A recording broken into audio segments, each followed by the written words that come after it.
Hello, my garden friends. This is Jersey Shore Lisa from MyNJGarden.com. And today I just wanted to show you something that I'm experiencing in my gardens. I am part of my local native plant society, and I belong to some other conservationists groups because I'm interested in plants and gardens and gardening for nature and wildlife. In concert with nature and for wildlife. And many of those gardeners and the directive that those groups kind of put forth as far as transforming your landscape has to do with reducing the size of your lawn, which is absolutely something that I agree with wholeheartedly. In that, there are a couple of other messages that get promoted, and one of them is to leave the leaves. You might have seen memes that announce that leave the leaves in fall and winter when people are getting ready to clean up their summer gardens and put their garden beds to sleep. So the concept of leaving the leaves is really in order to preserve some of the wildlife and insect life that may overwinter in that protective layer. And it's promoted in order to use the leaves that are given to us in nature as a natural mulch that will help to improve your soil and to actually improve your gardens. But when I consider the directive of leaving the leaves, I have found personally that shouldn't always be the case. It's not a blanket, broad brush statement that applies to the entire garden, and here is why.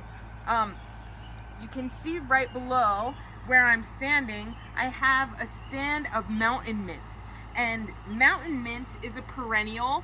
It's obviously in the mint family. It is native to the northeastern United States, and it's beloved by pollinators. It hasn't bloomed yet, and you can see that it's thick and lush over on this side of the stand, but here in the center, it's very sparse, and I have a big bare spot in the middle of where it should be thick and lush, and fairly tall at this point in the season, which is May, about around May 20th, I think today is.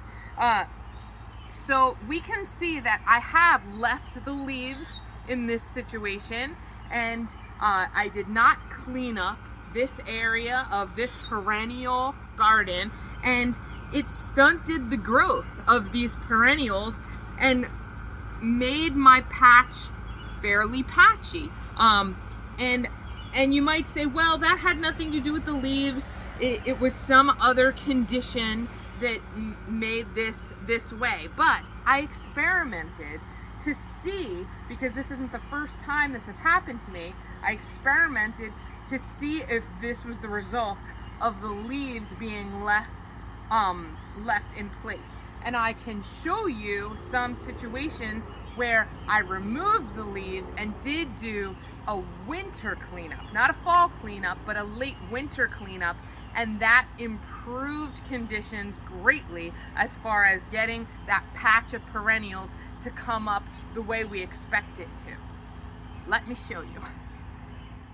We're in another section of the yard right now, very near that same place where we were before, and the soil conditions are very similar. I'm always heavily mulching my garden beds, but in this section, I did do a cleanup, and I trimmed down my perennials in late winter and removed the leaves from these areas, and look at how they're coming up now in May.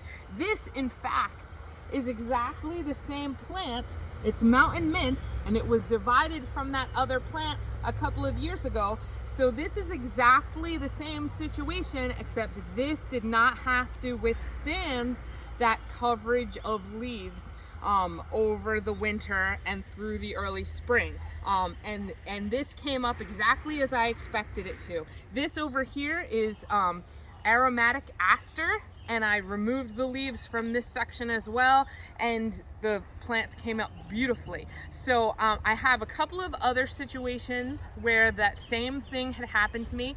I have a patch of oregano, and oregano spreads like a ground cover. It's perennial, it is evergreen, and it'll come up to about 12 to 18 inches tall. The year that I left the leaves throughout my oregano, it did not recover well the next season. It actually took 2 seasons of me cleaning up the leaves in and around the oregano for it to come back as a full carpet, which is what we really want when we want to use a plant as a ground cover situation.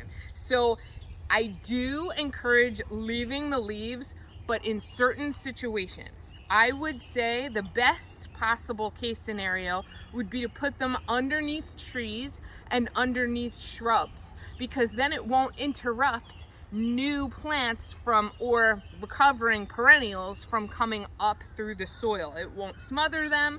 They won't interfere with the plant's growth. So definitely rake your leaves under your shrubs. In my case, because I know that in a windy situation, those leaves might blow around if they're left whole, I would rake them into a pile, mow over them with my lawnmower, which has a mulching bag attached to the back of it. Mulch those leaves up so that they're in very small pieces, and then spread those under your shrubs and trees. However, the mulching doesn't necessarily protect the wildlife that may be overwintering, but it does help to return all that carbon that the trees gave us in the fall back to the soil and improve your soil. So you're not taking all that nutrition and putting it out at the curb for the township to take away and recycle for you.